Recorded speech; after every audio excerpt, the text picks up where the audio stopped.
ಇದು ದಾವಣಗೆರೆಯಲ್ಲಿ ಇರ್ತಕ್ಕಂಥ ದಸರಾ ಹಿಂದೂ ಮಹೋತ್ಸವದ ಒಂದು ಕಾರ್ಯಕ್ರಮ ಇದೆ. ಸೊ ಏನು ಸಾರ್ವಜನಿಕರಿಗೆ ವಿಜಯದಶಮಿಯನ್ನ ಆಚರಿಸಲಿಕ್ಕೆ ಇವತ್ತು 10 ದಿನಗಳ ಕಾಲ ದೇವಿಯನ್ನ ಕೂರಿಸಿ ಪೂಜೆಯನ್ನ ಮಾಡ್ತಾರೆ. ಅದೊಂದು ವಿಶೇಷವಾದಂತಹ ದಿನ ಅಂತ ಹೇಳ್ಬೋದು. ಪ್ರತಿನಿತ್ಯ ಒಂದೊಂದು ಕಾರ್ಯಕ್ರಮವನ್ನು ಹಮ್ಮಿಕೊಂಡಿದ್ದಾರೆ. ಸೊ ಆ ಕಾರ್ಯಕ್ರಮದ ರೂಪುರೇಷೆಗಳೇನು, ಸೊ ಯಾವ ರೀತಿ ಒಂದು ಕಾರ್ಯಕ್ರಮ ನಡೀತೆ ಅನ್ನೋದನ್ನ ಕೇಳೋಣ ಬನ್ನಿ.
ಸಾರ್ವಜನಿಕ ವಿಜಯದಶಮಿಯ ಸಮಿತಿಯ ಅಂಗವಾಗಿ ನವರಾತ್ರಿಯ ಅಂಗವಾಗಿ ಇಂದು ಚಾಲನೆ ದೊರೆತಿದೆ.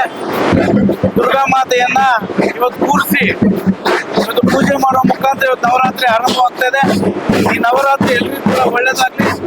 11 ದಿನಗಳ ನಡೆಸತಕ್ಕಂಥ ಈ ಒಂದು ನವರಾತ್ರಿಗೆ ನಮ್ಮ ವಿಜಯದಶಮಿ ಸಂಘದಿಂದ ವಿವಿಧ ರೀತಿಯ ಕಾರ್ಯಕ್ರಮಗಳು ನಡೀತವೆ. ಆ ಕಾರ್ಯಕ್ರಮಗಳಲ್ಲಿ ಎಲ್ಲರೂ ಕೂಡ ಹೆಚ್ಚಿನ ರೀತಿಯಲ್ಲಿ ಪಾಲ್ಗೊಳ್ಳಿ. 1ನೇ ತಾರೀಕು ಶೋಭಾಯಾತ್ರೆ ಇದೆ. ಹೆಚ್ಚಿನ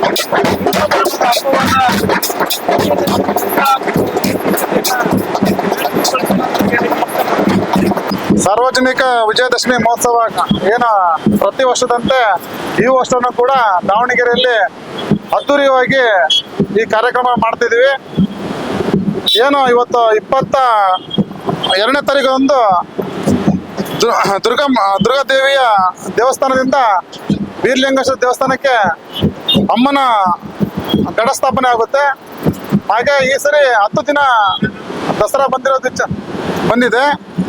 ಈಗೇನು ನಾಳೆ 25ನೇ ತಾರೀಕು ಗುರುವಾರ ಪೂರ್ಣ ಕುಂಭ ಇರುತ್ತೆ. ಹಾಗೂ 27ನೇ ತಾರೀಕು ಶನಿವಾರ ಆಟೋ ರ್ಯಾಲಿ ಇರುತ್ತೆ. 28ಕ್ಕೆ ಭಾನುವಾರ ಮಹಿಳಾ ಬೈಕ್ ರ್ಯಾಲಿ ಇರುತ್ತೆ. 30ನೇ ತಾರೀಕು ಯುವಕರ ಬೈಕ್ ರ್ಯಾಲಿ ಇರುತ್ತೆ. ಹಾಗೂ 1ನೇ ತಾರೀಕಿಗೆ ದುರ್ಗಾ ದೌಡ ಅಂತ ಹೇಳಿ ಕಾರ್ಯಕ್ರಮ ಮಾಡ್ತಿದ್ದೀವಿ. 2ನೇ ತಾರೀಕಿಗೆ ಅದ್ದೂರಿಯಾಗಿ ಮೆರವಣಿಗೆ ಇದೆ. ಆ ಮೆರವಣಿಗೆ ಎಲ್ಲರೂ ಭಾಗವಹಿಸ್ಬೇಕಂತ ತಮ್ಮಲ್ಲಿ ಮನವಿ ಮಾಡ್ತಿದ್ದೇವೆ.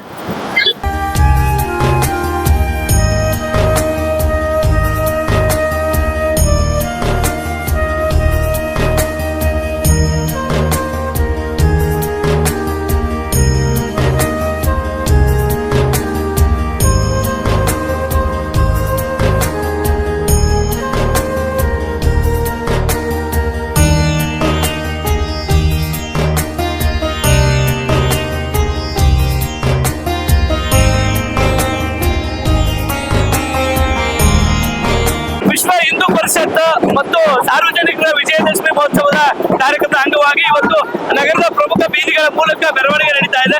ಇದಾಗಿತ್ತು ಇವತ್ತಿನ ವಿಶೇಷ. ಇಂಥ ಮತ್ತೊಂದು ವಿಭಿನ್ನವಾದ ಸಂಚಿಕೆಯೊಂದಿಗೆ ನಾನು ನಿಮ್ಮನ್ನು ಭೇಟಿ ಆಗ್ತೇನೆ. ಅಲ್ಲಿವರೆಗೂ ನೋಡ್ತಾ ಇರಿ TVG 1 ನ್ಯೂಸ್ ದಾವಣಗೆರೆ.